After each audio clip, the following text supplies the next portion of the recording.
But one thing that has been different this Christmas has been the sort of entertainment pipeline that is happening, whether it's OTT movie release, whether it is movie release on in cinema halls. That's something which has been quite different. So let's go across and welcome in our next set of guests.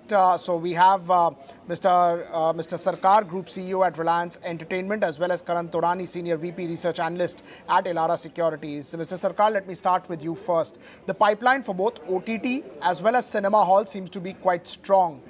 Do you think it's a backlog of what happened in the last couple of years? That's the reason why it is there? Or you think people are, missing the entertainment and that's why everybody is making the most of it?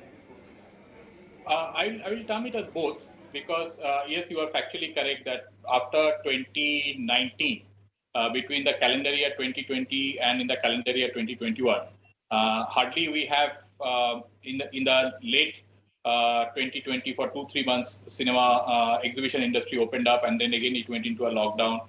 And finally, the industry largely has opened up. At least the Hindi film industry opened up with last November when Suryavanshi released. So almost 2 years, 2 years of production and 2 years of product are in the pipeline. So definitely there will be a certain amount of clutter in the box office, but good movies always make their businesses, and audience also smell what are the good films, and is a good situation from an exhibition point of view. It's a good problem to have that there are multiple movie options, and audiences are making their pick and choose. In the OTT front, same thing. While the last 2 years when there was a lockdown, we have seen a lot of movies going for direct to digital release. But now with theaters opening up, they are also getting their programming after the films coming for a theater. They're getting the content in the digital. So I will assume probably direct to digital release will slightly start, the numbers will start coming down. But there is a strong programming pipeline both in the OTT front as well as the theatrical front. And to last part of your question, the audience after being in the lockdown mode or after being the restriction mode for long, they are all outside for celebrate and to embrace. I mean, wherever there is a good content, if you look at last couple of months, Suryavanshi and then Pushpa, which released in South as well as in North India, is doing extraordinarily well. Spiderman did extraordinarily well. Now 83 is releasing 2 days down the line. So it's a great time for the content makers and the exhibitors. Right. Karan, what does it mean for something like a PVR or an INOX or a multiplex stock? What does it essentially mean for some of these multiplex companies?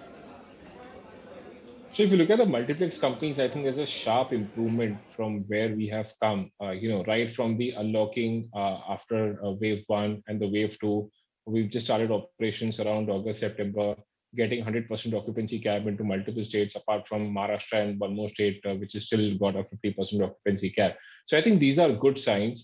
Things are looking compelling. There is a month-on-month recovery. We saw what happened with Suryavanshi in the month of November. Most of the cinema chains were actually on the verge of making a break even.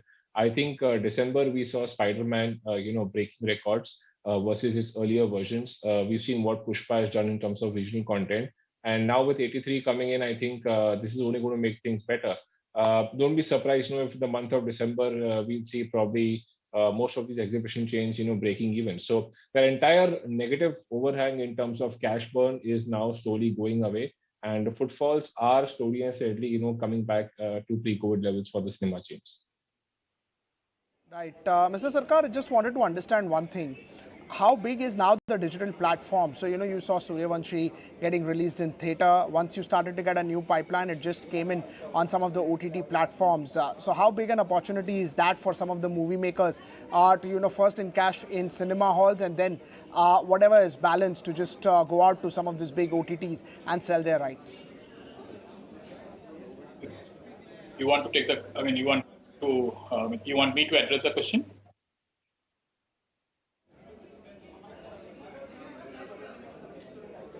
Yeah. So basically, there are a couple of things which is a phenomena. One is that historically in the Indian exhibition scenario, a theatrical window is generally for 8 weeks, and after the 8 weeks, the film generally goes to the digital platform, and then probably another 45 days. So on 105th day, it comes on the satellite platform. But what there has been an agreement with all the national multiplexes for the period up to March. The films which have been, because they are all in the hold up period for a long time. These films are releasing first, and then on the 30th day or after the end of 28 days, the films are releasing on the OTT platform. But case in example, like in Suryavanshi, when it released probably globally in more than 5,000 or screen. When it comes to on the exhibition platform after the fourth week, and on the OTT platform of the fourth week, very interesting that it gone to more than probably 100, 150 odd countries. But it immediately, I think on the 5th or the 6th day, it came on the top 10 non-English language films globally. And on the 7th or 8th day, it came within the top 10 global all language film.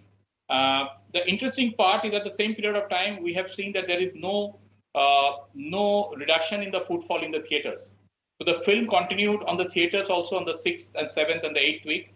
At the same point of time, the film is also getting a lot of traction on the OTT platform. So it's a large country. There's a large amount of audience. So I think there is enough for both the platforms, and that's the way probably the future will also navigate. Karan, in terms of some of the production houses, how they are going in on the OTT platform, you think that's a big risk for something like a PVR or Inox or anyone else? No, I don't think so. Because the supply of content is too much. There is plenty of number of films that are releasing right now, which are being made. So if you look at the industry size, typically, pre-COVID, we had almost 250 to 275 films going into cinemas. And if you look at the numbers here in terms of how many films, how many Hindi films for that matter, that have gone directly to OTT, during the wave one, that number was close to about 17, 18 films. And in the second wave two, we saw about 10, 12 films going directly to the OTT route. So it's not even 10% of the content of the last 18 months that has gone directly to the OTT route. So there's a large backlog of content which is there. In fact, I believe it's the other way around. I think it's a problem of plenty, for the exhibitors right now, because we are seeing large releases like Spiderman, Jersey, Pack 83, RRR. These are all back-to-back releases planned in the span of 2 to 3 weeks. Back in the day, pre-COVID, we did see blockbusters or larger films coming after a gap of 6 weeks. But now, because of this entire crush and number of films being higher in terms of the ready films which are there, I think we're going to see multiple clashes right now going ahead. Right. Mr. Sarkar, just the sort of investments that have happened, of late in content creation. People have learned how to, work in social distancing, work with less staff, where it is required, only there the spending will happen. So you think content cost will continue to remain on the lower side? Actually, the way it has happened in the last 18-20 months, content cost actually has gone up, because for all the reasons what you have said, at a stage of shooting a content, you have to keep a medical infrastructure. You have to do the test of your entire team at least twice or thrice a week. Every time there is any individual gets tested positive, then you get into a quarantine or get the teams again, retest them and come back to the flow.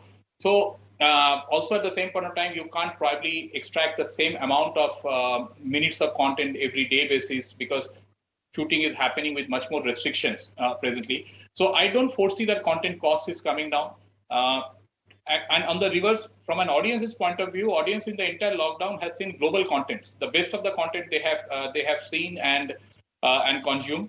So definitely the expectation of the audience is to see quality content, and that will definitely has a barometer that you can't compromise on the production cost. So I don't foresee that the content cost is coming down anywhere. Probably people have to see that how to navigate and to increase the revenue. I mean, that's why it's the ground reality. Thank you so much for taking out time for us, telling us about that interesting thought regarding what's the movie pipeline. Karan as well as Mr. Sarkar, thanks so much.